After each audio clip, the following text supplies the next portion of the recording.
नमस्कार, मैं हूं मोहित। आप देख रहे हैं टीवी 9। अभी हाल ही में पटना में हुए खान सर विवाद के बाद जो है बिहार सरकार जो है पूरे बिहार में जितने भी कोचिंग संस्थान है उस पर नियंत्रण करने और जो कोचिंग संस्थान है उस पर अनुशासन जो है सुनिश्चित करने के उद्देश्य से नया नियमावली बना रही है। और इस नए नियमावली के तहत जो है अब जितने भी कोचिंग संस्थान बिहार में जो संचालित होंगे उसके लिए जो है जिला प्रशासन से जो है अनुमति लेनी होगी और जो डीएम होंगे उनके यहाँ जो है पूरा का पूरा डाटा जो है कोचिंग संस्थान का देना पड़ेगा।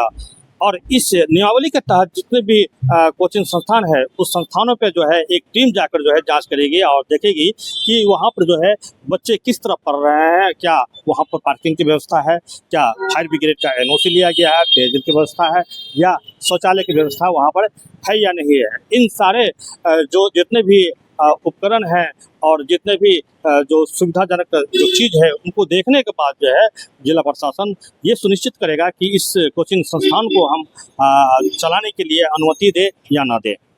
इसके साथ ही जो बिहार के जो मुख्यमंत्री है सम्राट चौधरी और शिक्षा मंत्री उन्होंने भी स्पष्ट संदेश दे दिया है कि नया नियमावली के तहत जो है अब जितने भी कोचिंग संस्थान है वो संस्थान जो है कॉलेज और स्कूल के अवधि में जो है बंद रहेगा।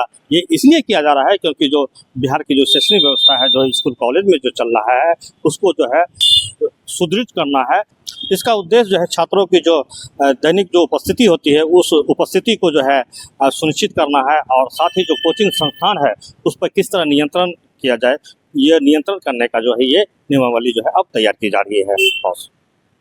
हमारे साथ जो है पूर्णिया जिला के जो प्राइवेट कोचिंग संस्थान हैं उनके अध्यक्ष प्रसन्न सिंह हैं। प्रसन्न सिंह से जानना चाहेंगे कि ये जो नया नियमावली आ रहा है उस नियमावली में जो है जो बिहार में जो कोचिंग संस्थान है उस पर क्या प्रभाव पड़ेगा, क्या यहाँ के बच्चों के शैक्षणिक जो वातावरण है उस पर भी प्रभाव पड़ेगा या जो जितने भी कोचिंग संस्थान है उन संस्थानों पर जो है अब ताला लटकने के कगार पर जो है संस्थान आ जाएगी। ये तमाम मुद्दे पर हम इनसे अभी हम बात करते हैं। कल रात में माननीय मुख्यमंत्री जी का एक अध्यादेश आया हुआ जो ट्वीट किए हुए हमने भी पढ़ा है। शिक्षा विभाग को निर्देश दिया गया है कि कोचिंग के लिए कुछ रूल रेगुलेशन लाया जाए और जो भी रूल रेगुलेशन है पहले से ये रूल रेगुलेशन मौजूद है। इससे पहले भी जब के पाठक सर थे तो ये आदेश आया हुआ था कि कोचिंग और स्कूल के समय के बीच में मिलान नहीं होना चाहिए, मतलब स्कूल और कोचिंग एक साथ नहीं चलना जब कॉलेज और स्कूल चले। तो लेकिन आप लोग को नहीं पता हो या पता हो हाई कोर्ट ने इस चीज को निरस्त कर दिया था क्योंकि कोचिंग स्वतंत्र है, वो किस समय में अपना कोचिंग चलाए। क्योंकि आप सभी जानते होंगे बच्चों की जो अभी स्थिति है बिहार में अगर अच्छे रिजल्ट ला रहे उसका कहीं ना कहीं योगदान कोचिंग इंस्टीट्यूट ही है। कॉलेज में कितनी पढ़ाइयाँ होती है और सरकारी स्कूल में कितनी अच्छी पढ़ाइयाँ होती है वो सभी लोग जानते हैं। अगर बच्चे का अगर भविष्य सही तरीके से बन रहा है तो कहीं ना कहीं उसका योगदान कोचिंग इंस्टीट्यूट है। और हम भी चाहते हैं कि सरकार रूल रेगुलेशन लाए, कोई भी कोचिंग इंस्टीट्यूट रूल रेगुलेशन के अंतर्गत चले तो ज्यादा अच्छा रहेगा। छात्रों को ज्यादा सुख सुविधाएं मिलेंगी, ज्यादा प्रेफरेंस मिलेंगी सुख सुविधाएं। और ये रूल रेगुलेशन जो आया हुआ पटना में जो घटना घटी उसको देखते हुए सरकार ये रूल रेगुलेशन ला रही है। कितना प्रभाव पड़ेगा आप पे? देखिए हमारे पर क्या प्रभाव पड़ रहा है उसका हमें कोई मतलब नहीं। हमारा संगठन और हमारे पूर्णिया कोचिंग इंस्टीट्यूट हमेशा छात्रों के भविष्य के लिए काम किया। छात्र के भविष्य के लिए जितना बेहतर होगा सरकार जो नियम कानून लाएगी उसका पालन हम लोग करेंगे। कि ये तो छवि थोड़ा धूमिल हुई जिससे नाम खान सर और ज्ञान बिंदु वाले सर का नाम था, इस तरह के बैनर पोस्टर घटना छोट भैया कोचिंग जो तो उनमें ये घटना देखने को मिलती थी कि उनका बैनर फाड़ देना, उनका पोस्टर, इतने नाम ही टीचर जिनको पूरा देश जानता, वर्ल्ड जिनको जानता, उस तरह की घटना सिर्फ खान से पूरे बिहार के जो एजुकेशन सेक्टर में हब जाना जाता है बिहार, उसके प्रति ये शिक्षा में थोड़ा न थोड़ा कहीं ना कहीं ये धूमिल हुआ। खुद का खान सर का भी खुद का छवि कहीं ना कहीं इसमें धूमिल हुआ। बिहार सब बच्चे कोटा दिल्ली मुंबई जाके नहीं पढ़ सकते। यहाँ बिहार में कोचिंग ही है जो एजुकेशन सेक्टर को बचा के रखा, क्योंकि कम फीस में अगर सही तरीके से कहीं पढ़ाई हो रहा तो कोचिंग इंस्टीट्यूट में ही हो रहा। चाहे जो लोग जो बोलना चाहे एजुकेशन व्यवसाय बोले, आप हमारा ही कोचिंग देख के ले लीजिए, आपको देख के लगता है कोचिंग 500 रुपए महीने में चलता। क्योंकि शिक्षा को खासकर पूर्णिया में हम कहते हैं कोई भी कोचिंग का फीस सालाना फीस 5,000 से ज्यादा नहीं, क्योंकि हम लोग कोशिश करते हैं कम फीस, क्योंकि सीमांचल एक गरीब तबके का राज्य ये क्षेत्र में आता। क्षेत्र में आता है, जहाँ पे 8 जिलों के बच्चे यहाँ पढ़ने आते हैं। हम लोग प्रयास रहता है हमारा संगठन का और हम लोग का कि कम फीस में अच्छे क्वालिटी कैसे एजुकेशन हम लोग दे सके।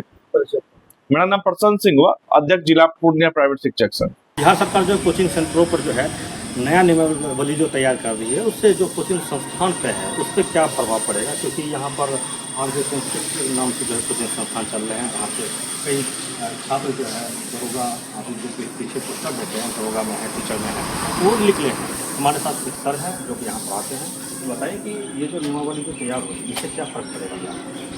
देखिए, कोरोना के बाद जो है शिक्षक लोग खास की जो ऑफलाइन है उससे आप जानेंगे आपको कि रेंट और टीचर को देकर कुछ बच नहीं पा रहा उसको। अब अगर ज़्यादा अधिमाली बनाइएगा तो इससे समस्या ये होगी कि इतना रूलेशन टीचर और कोचिंग सारे बन जाएंगे, सारे नियम फॉलो ही नहीं कर पाएंगे। सिंपल बात जान, जितना कम नियम होगा उतना फॉलो होगा, जितना ज़्यादा नियम होगा उतना फॉलो नहीं होगा। तो फिर इसमें क्या होगा कि फिर आपको नियम ज़्यादा बनेगा, टीचर फॉलो नहीं कर पाएंगे, फिर उसको परेशान किया जाएगा। तो फिर टीचर जो है धीरे कोचिंग बंद कर देंगे, सारे बच्चे अस्पताल हो गए, फिर वापस दिल्ली हो, वापस वो कोटा की ओर जाएंगे, या फिर जो बच्चे हैं दिल्ली या फिर जो अदर स्टेट हैं इलाहाबाद जाएंगे। इससे क्या होगा, यहाँ का GDP कहीं न कहीं प्रभावित होगा ही होगा। तो बड़े संस्थान जो है वहाँ पढ़ने के लिए बहुत ज़्यादा अमाउंट की जरूरत है, बड़े बड़े घर के बच्चे जो वो पढ़ेंगे। आपके यहाँ किस तरह के बच्चे पढ़ते हैं? यही तो बात है ना, यहाँ वो बच्चे पढ़ते हैं जो मकई बेचने के बाद पेमेंट देते हैं हम लोग। वो बच्चे पटना दिल्ली जा नहीं सकते हैं।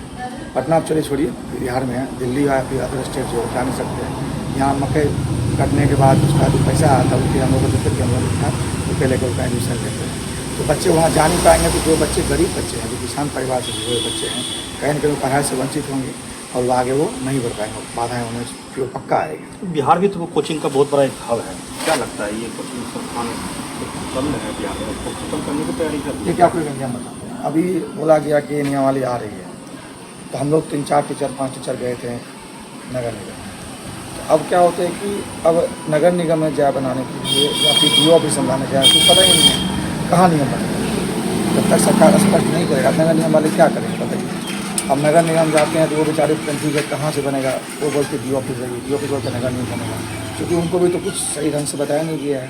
दूसरी बात ये है कि हम लोग तब लास्ट में क्या किया, अपना उद्यम सर्टिफिकेट लिए, GST अपना लिए है, और जो पॉसिबल हो रहा है जैसे संस्थान बच्चों के लिए सुविधा के लिए सुविधा क्या क्या क्या सुविधा है आपके संस्थान में? देखिए, जो बेसिक नीड्स होती है सभी चीज़ मेरे पास है। शौचालय शौचालय है, गर्ल्स का अलग है, बॉयज़ का अलग है।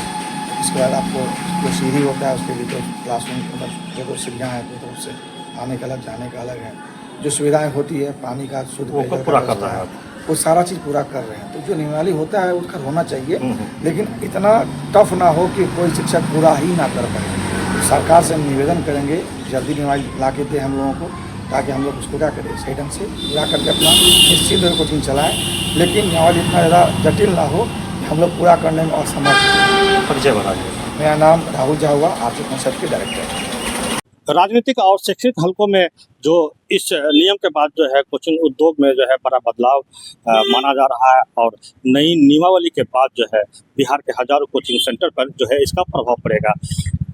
इस नियम के बाद जो है बिहार के कोचिंग सेंटर पर क्या लगाम लगनी चाहिए, या जो नियम और कानून जो बनाए जा रहे हैं कोचिंग सेंटर के बारे में, इस पर आपकी क्या राय है? कृपया कमेंट बॉक्स पे जोड़ दें।